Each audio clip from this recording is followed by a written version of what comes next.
Hey guys, Professor Bill, Comic Book University. Punisher, issue number 6. This probably one of my favorite issues of the week. Probably the best issue in the bunch. Just saying.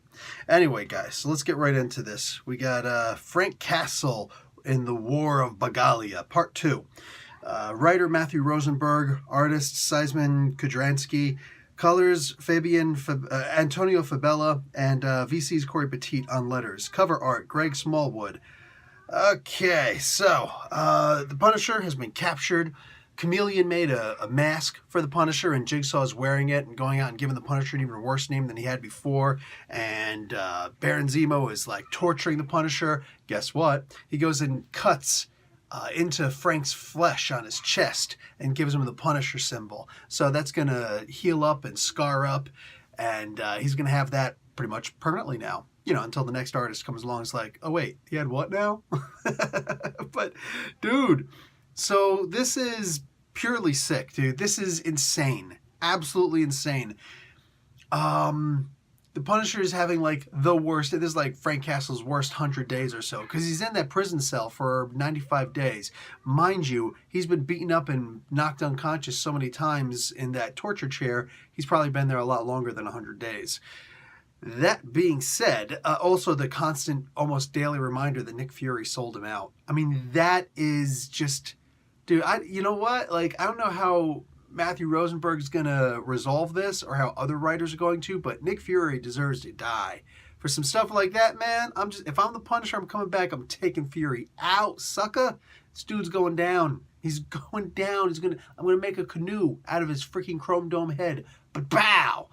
Anyhow, violence aside, in a Punisher comic book, that's pretty much the best that Baron Zemo has going for him, because he is an awesome criminal mastermind, a terrible leader of a country.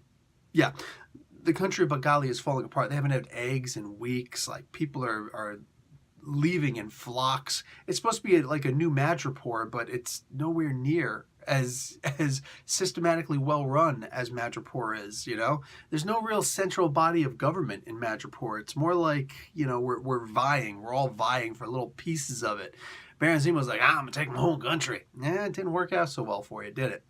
So everything is falling apart. Plus, I mean, you know, when you're a fascist dictator and you go around killing the people who are supposed to be looking out for your country because they displease you, yeah, it says a little something about you. It says a little something about the way that you manage. Horrible management skills. So yeah, the country of Bagalia is falling apart.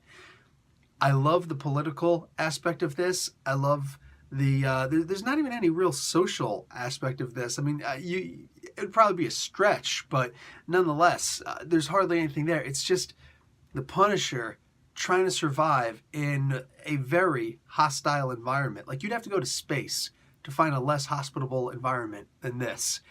And still, Frank is just on top of things, man. Guard comes up to him, takes a leak in his food.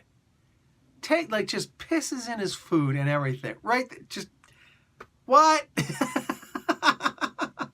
So, oh man, this is a horrifying situation that Frank is in. I'm going to say something right now, okay? Something that's just on the back of my mind as I'm giving this review. I know that Matthew Rosenberg is really good with his humor and whatnot. And he's a funny guy. He's a happy guy, and I love that about the dude. You know what I'm saying? Met him, seems like a genuinely happy person. I really hope he is a genuinely happy person. I gotta say, though, this comic book is a good balance, because we can't be happy all the time. That alone isn't healthy. Constantly happy. Hey, I'm happy. You're gonna die. You're gonna burn out. You know what I'm saying? This is a really, really good balance for him, I think. And I love it. I love seeing this darker side of his writing. Like, he's got some demons pent up. You know, so like, that's not casting shade. That's an observation of the idea that he can write something so dark, so desperate. And I'm telling you, man, the art in this, boom, boom. The artists against these.